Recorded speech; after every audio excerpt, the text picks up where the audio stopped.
በስመ አብ ወወልድ ወመንፈስ ቅዱስ አሐዱ አምላክ አሜን።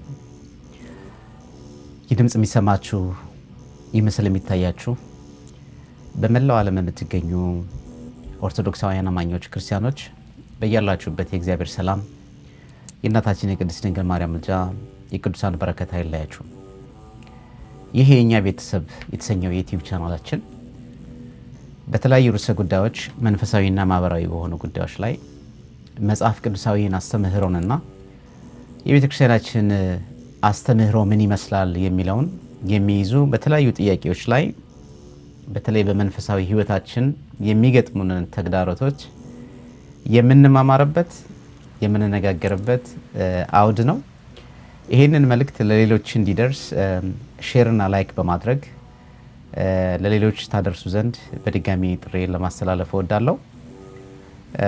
ምናልባት ዛሬ በምናነሳው ጥያቄዎችና መንፈሳዊ መፍትሄዎቻቸው መካከል ያልገባችሁ ያልተረዳችሁት ወይም ደግሞ እንዲነሳ የምትፈልጉት ጥያቄ ካለ የኮሜንት ሳጥኑ ላይ ኮሜንት ሴክሽኑ ላይ ኮሜንት ማድረግ ትችላላችሁ። ዛሬ የምንነጋገረው በአንድም በሌላም እንግዲህ በተለይ በንስሐ ህይወት ውስጥ በተለይ በትዳር ህይወት ውስጥ ያሉ ጥንዶች ብዙ ጊዜ የሚነሳ ውዝግብ አለ እና ይሄ ውዝግብ ምንድነው? ንስሐ ለመግባት በባልና በሚስት መካከል የሚፈጠሩ ውዝግቦችና መንፈሳዊ መፍትሄዎቻቸው በሚል ርዕሰ ጉዳይ ላይ እንነጋገራለን። ይሄ ምናልባት ካጋጠመኝና ብዙዎችን ቅርቤ ካናገርኩት ከዛም ባሻገር ደግሞ ያለው ምንባራው ሁኔታ ከመሆኑ አንጻር የተነሳ ብዙ ጊዜ በዚህ ጉዳይ ላይ አውቀነውም ሳናቀው በመንፈሳዊ ህይወታችን የሚጎልብን ነገሮች ብዙ ናቸው። በጀመርነው መንገድ እንዳንቀጥል ባለን መንፈሳዊ ህይወታችን ጠንክረን እንዳንጓዝ በአንድም በሌላም ፈተናዎች ይገጥሙንና በባልና በሚስት መካከል ውስጥ ሲጀምሩ የነበሩት መንገድ ይቋረጥና በባልና በሚስት መካከል ውስጥ በተለይ በንስሐ አባታቸው ቀርበው ሁለቱም ንስሐ አባታቸውን ሲያናግሩ የነበሩ ድንገት እኔ አልሄድም አንቺ አናግሪ፣ እኔ አልገባም፣ እኔ አልቆርብም የሚሉ የተለያዩ ጥያቄዎች ይነሳሉና ዛሬ የምናየውና የምንመለከተው ንስሐ ለመግባት በባልና ሚስት መካከል የሚፈጠሩ ውዝግቦችና መንፈሳዊ መፍትሄዎቻቸው በሚል ርዕሰ ጉዳይ ላይ እንነጋገራለን። እንግዲህ የምንጀምረው በመጀመሪያ እንግዲህ ንስሐ ምንድን ናት? አሁን ብዙዎቻችሁ ምናልባት ስለ ንስሐ ምንነት ጠንቃችሁ ልታውቁ ትችላላችሁ። ግን በአጭሩ ትርጓሜ ንስሐ ማለት የአእምሮና የልብ ለውጥ ማለት ነው። አንድ ሰው ትላንትና ከነበረው መንገድ ትላንትና ከነበረው ህይወት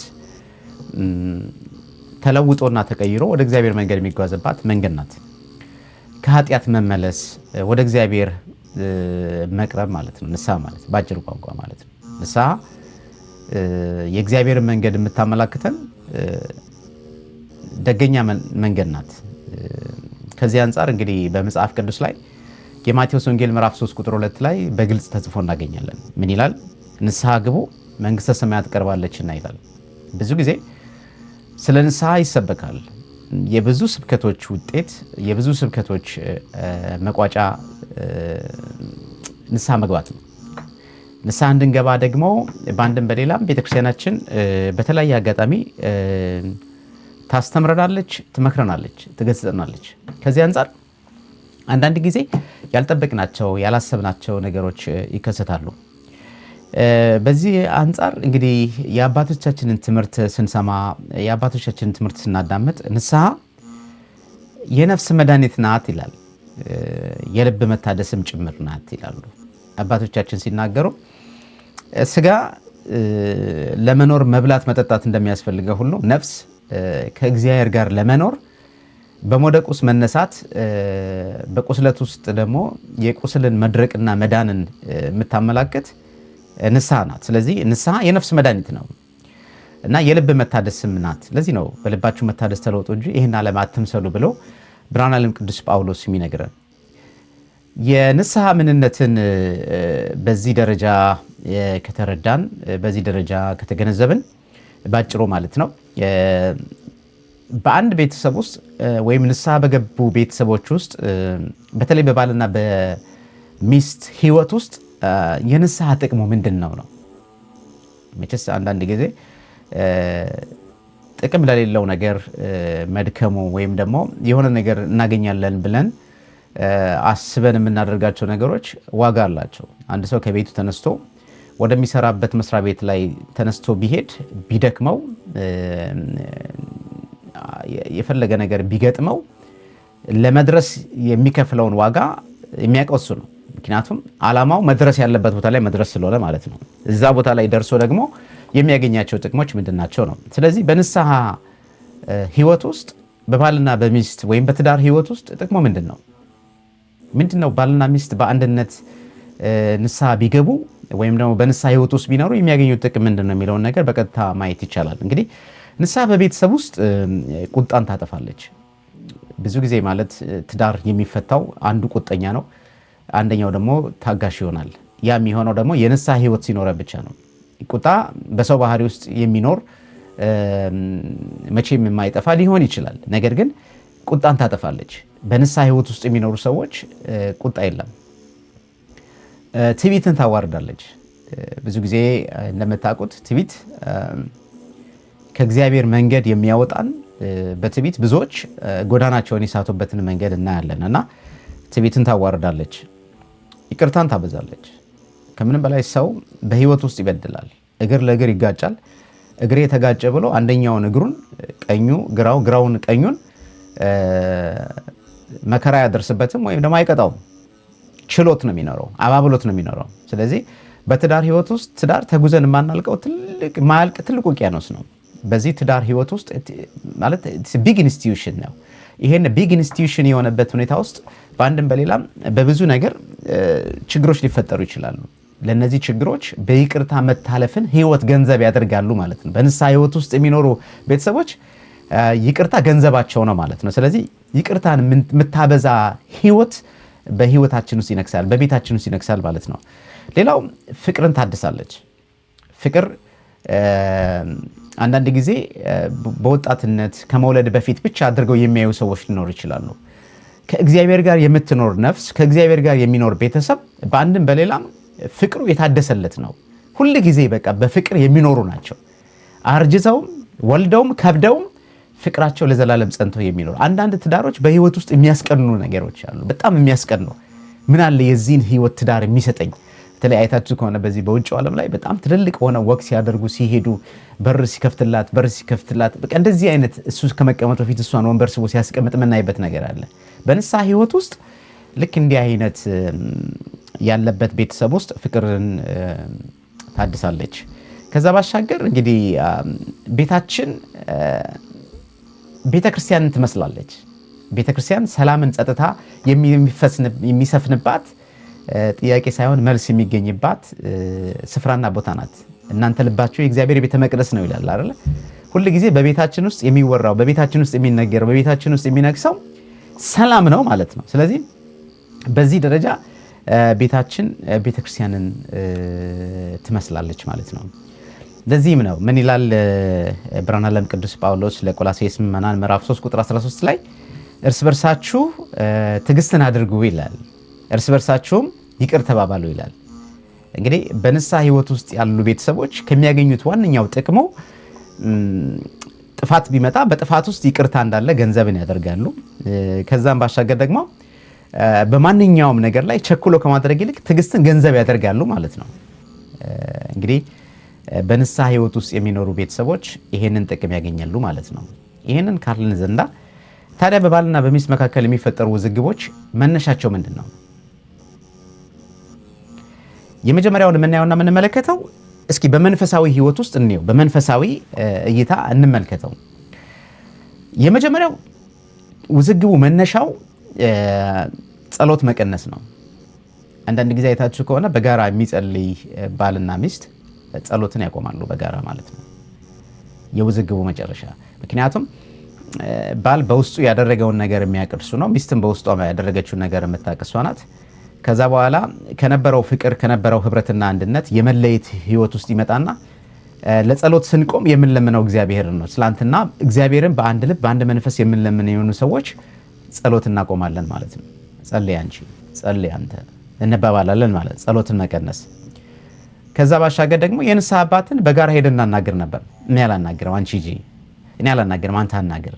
የንስሐ ህይወትን መተው፣ ምክረ ንስሐን በጋራ ከመቀበል ይልቅ መተው የውዝግቦቹ የሚፈጠሩባቸው መነሾቹ እነዚህ ናቸው። ሌላው ከቤተክርስቲያን መራቅ። ትላንትና ቤተክርስቲያን ሄዶ የሚያስቀድስ የነበረ ልጆቹን የሚያቆርብ የነበረ ልጆቿን የምታቆርብ የነበረች በዚህ ምክንያት ልብ ይሻክርና እኔ አልሄድም ቤተክርስቲያን ይላል። ዛሬ አልሄድም ወይም ደግሞ ተኝቶ ያረፍድና ፒክ ለማድረግ ይሄዳል ወይም ደግሞ ድሮፕ ለማድረግ ይመጣል ማለት ነው። በተለይ እኔ አሁን የማወራላችሁ የውጭውን ነው። ኢትዮጵያ ውስጥም ልክ እንግዲህ እንዲህ አይነት ነገሮች ሊከሰት ይችላል። ከንስሐ አባት የመራቅ በቃ ንስሐ አባት ጋር ጭራሽ አለመገናኘት። እነዚህ ነገሮች በእያንዳንዱ ልብ ውስጥ የተከሰቱ ነገሮች አሉ ወይም ደግሞ የተጫሩ ጭረቶች አሉ ማለት ነው። ወይም ደግሞ የመጣ መንፈስ አለ ማለት ነው። እነዚህን ነገሮች በመንፈሳዊ እይታ ስናያቸው ነው። መጽሐፍ ቅዱስ ምን ይለናል? ብርሃነ ዓለም ቅዱስ ጳውሎስ በአንደኛ ቆሮንቶስ መልእክቱ ምዕራፍ 7 ቁጥር 5 ላይ ሰይጣን እንዳይፈትናችሁ በጸሎት አብራችሁ ሁኑ፣ አብራችሁ ትጉ ይለናል። ሰይጣን እንዳይፈትናችሁ በጸሎት አብራችሁ ትጉ ይላል። ከአብሮነት ይልቅ ብቸኝነትን መውደድ። ትላንትና በተለያዩ ቦታዎች ላይ በቃ አብሮ መሄድን ይናፍቅ የነበረ መንፈሳዊ ቦታዎች ላይ መንፈሳዊ ጥሪዎች ላይ እኔ አልሄድም አንቺ ሂዲ፣ እኔ አልሄድም አንተ ሂድ የሚባልበት መንፈስ ይመጣል ማለት ነው። እነዚህ እንግዲህ ምናልባት ይህንን ሳወራ በእያንዳንዳችሁ ቤት ውስጥ ያሉትን ነገሮች ብዙዎቻችሁ ልታውቁ ልትረዱ ትችላላችሁ እና ከዚህ አንጻር ነው።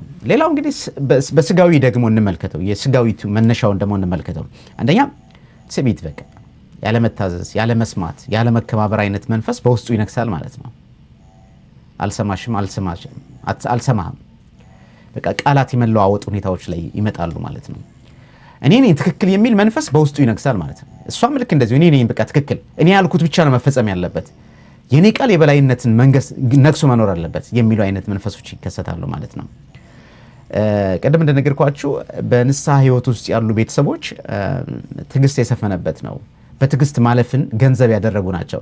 እዚህ ጋር ስንመጣ የውዝግቡ መነሻ የሚሆነው በስጋዊው ስንመለከተው ትዕግስት የሚባል ነገር የለም። አለመታገስ፣ በቃ ትንሽ ነገር የሚያበሳጨው፣ በትንሽ ነገር የምትናደድ፣ በጎ መስሎ ያደረገው ነገር ሁሉ በሌላ መንገድ የሚታይበት አይነት መንገድ የሚመጣበት ነገር፣ ንግግሩ የሚያበሳጫቸው ገና ሲመጣ በቃ በትንሽ ነገር ጫማን አላውልቅም ጫማን አውልቃል የሚል አይነት ንትርክ የሚመጣበት ነገሮች ይከሰታሉ።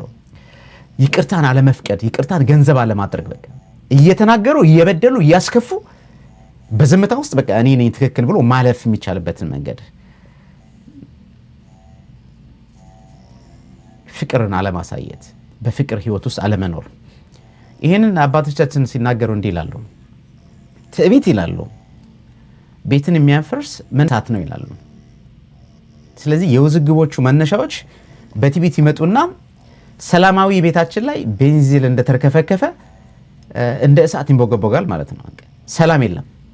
ባል ቤቱ ከመግባት ይልቅ አርፍዶ መግባትን ይመርጣል። ሚስትም ልክ እንደዛ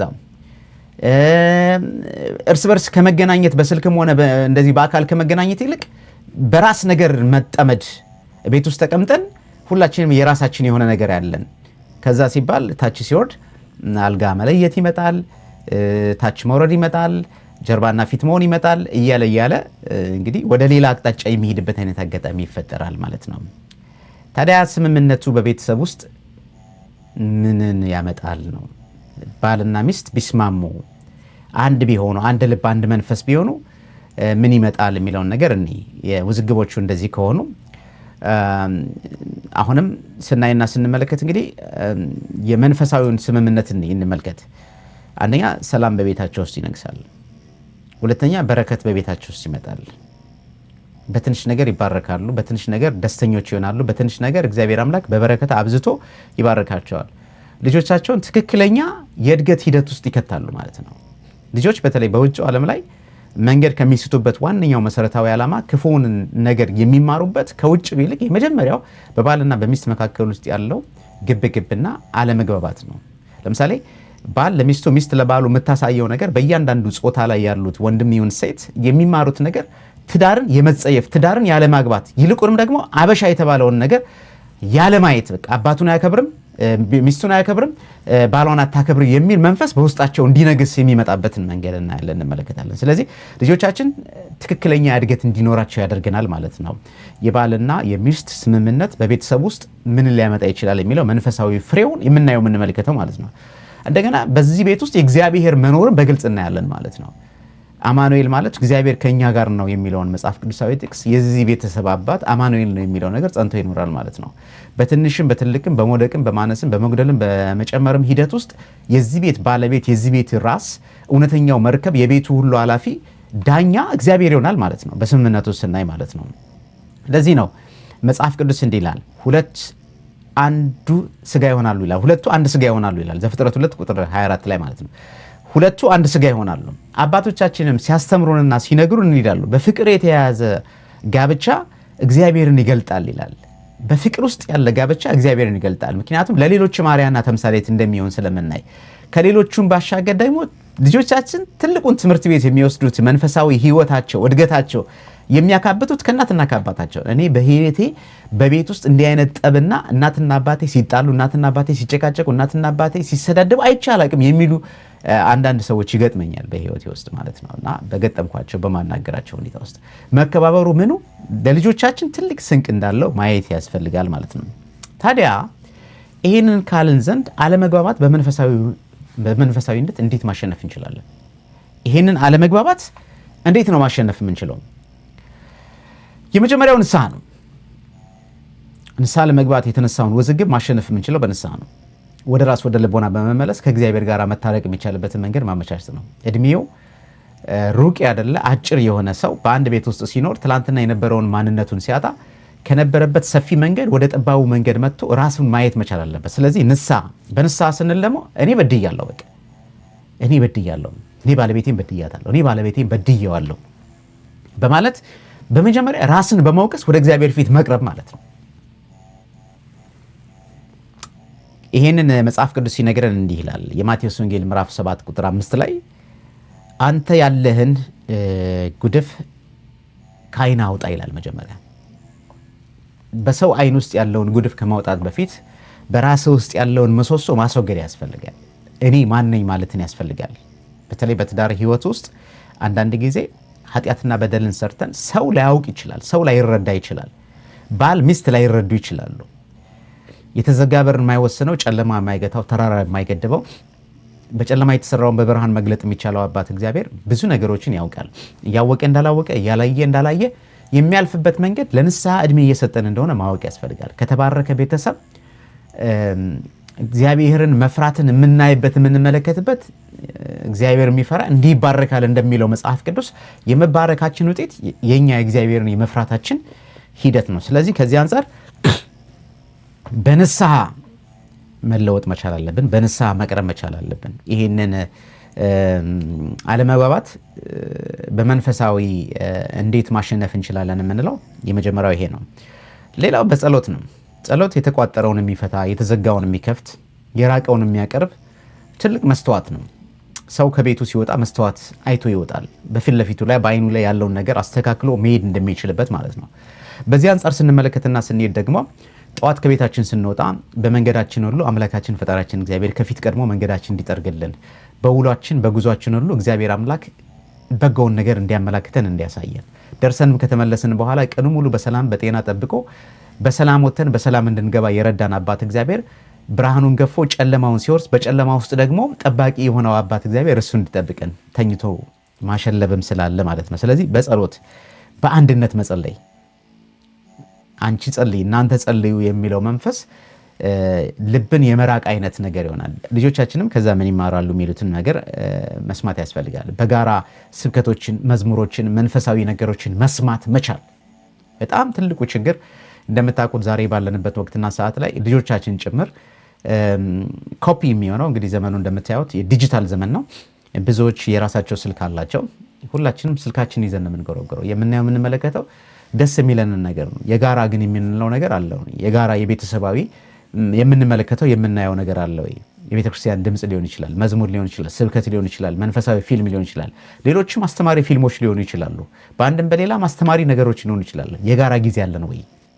እንደ ቤተሰብ ነው የምነግራቸው ማሳለፍ የምንችልበት። ከዚህ ማዕድ ላይ ስንመጣና ስንቆርስ ጸልየን አመስግነን ስንጀምር የበደልነው በደል እንኳን ካለ በድዬሻለሁ ይቅር በይኝ፣ በድዬሃለሁ ይቅር በለኝ የሚባልበት መንፈስ ይመጣል ማለት ነው እና የጋራ አንድነታችን የጋራ አንድነት መንፈሳዊነታችን እየጎላ ይመጣል ማለት ነው።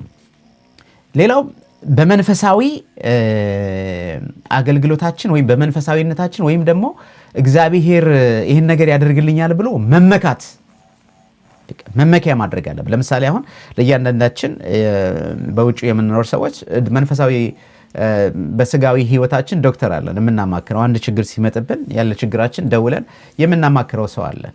ስለዚህ በዚህ ደረጃ ደግሞ መንፈሳዊ ዶክተር ተብለው የተሰየሙት አይንተ እግዚአብሔር ካህናት የንስሐ አባትን መከተል፣ የንስሐ አባትን ምክር መቀበል፣ አንዳንድ ጊዜ በህይወታችን ውስጥ ሁሉ ያልጠበቅናቸው ነገሮች እንኳን ቢከሰቱ ለነዛ ለተከሰቱት ነገሮች አምላካችን ፈጣሪያችን እግዚአብሔር በይቅርታና በምህረቱ እንዲጎበኘን ንስሐ አባትን መከተል፣ ምክርን መቀበል፣ ምክርን ንስሐን ተቀብሎ መፈጸም እንዲህ አይነት ነገሮቹ ማድረጉ ተገቢ ነው።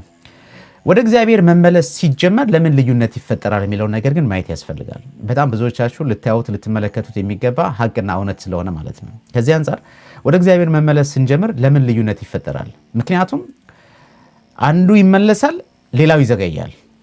ሰይጣን የሚያበሳጭ መንፈስን ይልካል፣ የመለያየትን መንፈስ ይልካል።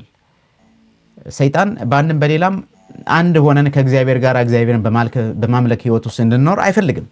ከዚህ አንጻር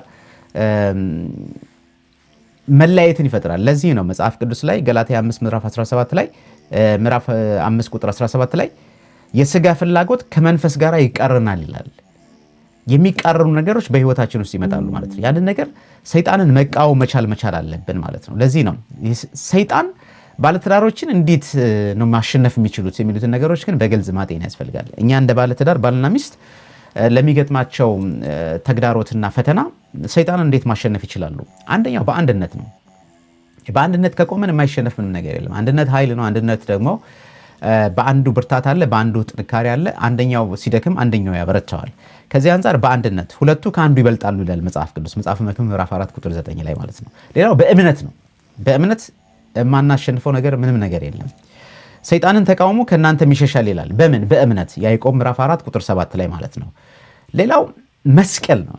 መስቀሉ መከራ ነው። መስቀሉ ምልክታችን ነው። መስቀሉ የመዳኛችን ምልክት ነው። መስቀሉ እናመልጥበት ዘንድ ከክፉ ነገር ሁሉ የተሰጠን ምልክት ነው። ስለዚህ የመስቀሉ ምልክት የቅዱሳንን ምልጃ ማያዝ መመልከት ከኛ ይጠበቃል ማለት ነው። ሰይጣንን በትህትናና በጸሎት ይወድቃል ይላሉ አባቶች ሲያስተምሩ። ሰይጣን በትህትናና በጸሎት ይወድቃል ይላሉ። ሰይጣን በእኛ ላይ ስልጣን የለውም። በነገራችን ላይ በእኛ ላይ አንዳች ነገር ሊያደርግ የሚችልበትን ኃይልና ጉልበት የለውም እኛ ካልደከመንና እኛ ለሱ ካልተገዛን በስተቀር። ምክንያቱም አባት ብለን የምንጠራበትን የእግራችን በታች ቀጥቅጠን መግዛት የምንችልበትን ብርታት ጥንካሬን ሰጥቶናል።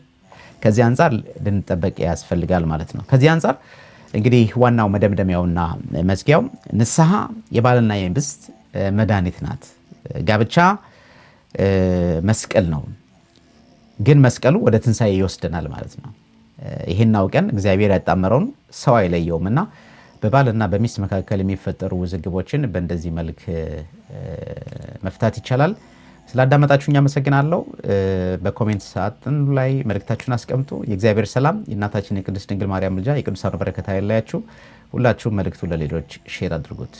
እግዚአብሔር ከእናንተ ጋር ይሁን። ትዳራችሁን እግዚአብሔር ባርክላችሁ። በአንድም በሌላም በተለያዩ ርዕሰ ጉዳዮች ላይ እንነጋገራለን። ሰላም ሁኑ። ሰላም ቆዩን።